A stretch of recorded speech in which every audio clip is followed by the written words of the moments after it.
বাংলাদেশ চলচ্চিত্র শিল্পী সমিতির নির্বাচনকে ঘিরে উত্তাল এফডিসি।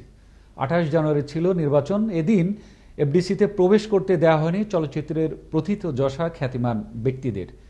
এ বিষয়টি অপমানজনক দাবি করে নির্বাচন কমিশনার পীরজাদা শহীদুল হারুনকে আজীবন নিষিদ্ধ ঘোষণা করল চলচ্চিত্রের 18 সংগঠন। বিস্তারিত থাকছে মুসা মিয়ার প্রতিবেদনে। ক্যামেরায় ছিলেন খলিলুর রহমান।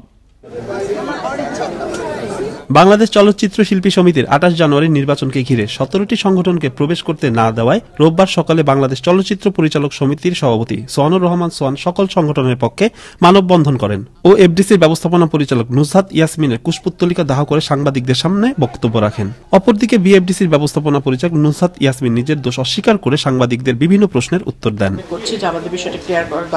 বিএফডিসির ব্যবস্থাপনা পরিচালকের কুশপুত্তলিকা পুড়িয়ে কঠোর কর্মবিরতির হুঁশিয়ারি দেন বাংলাদেশ চলচ্চিত্র পরিচালক সমিতির সভাপতি সোহানুর রহমান সোহান। 9টার সময় এখানে রাস্তার মধ্যে রাস্তা ব্লক দেওয়ার কথা ছিল, রাস্তা শুয়ে পড়ার কথা ছিল, কিন্তু উনি সেটা জানতে পেরে উনি সকাল 7টার মধ্যে এসে উনি এফডিসিতে ঢুকে গেছেন। ওনার ব্যাপারে আমরা সিদ্ধান্তগুলো জানিয়েছি আগেই, এখন কিছুক্ষণ পরেই আমরা ওনার কুশপুত্তলিকা দাহন করব। স্বাস্থ্যবিধি মেনে মন্ত্রী পরিষদ কিছু নিয়ম নীতির শর্তাবলী দিয়ে বিএফডিসির ভিতরে নির্বাচন করার অনুমতি দিয়েছিল।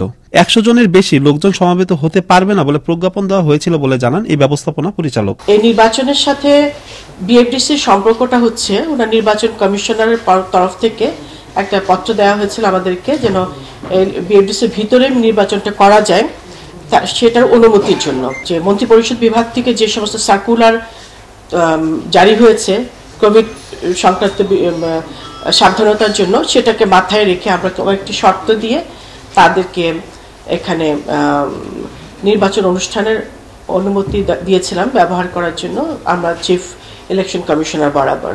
মানুষের বিনোদনের কেন্দ্র বাংলাদেশ চলচ্চিত্র উন্নয়ন কর্পোরেশন, এটি যেন আবার স্বাভাবিকভাবে ফিরে এসে পুনরায় সকল শিল্পী ও কলাকৌশলীদের কর্মক্ষেত্রে রূপান্তরিত হয়, এমনটাই প্রত্যাশা সচেতন মহলের। শওকত সাগর, আনন্দ টিভি, ঢাকা।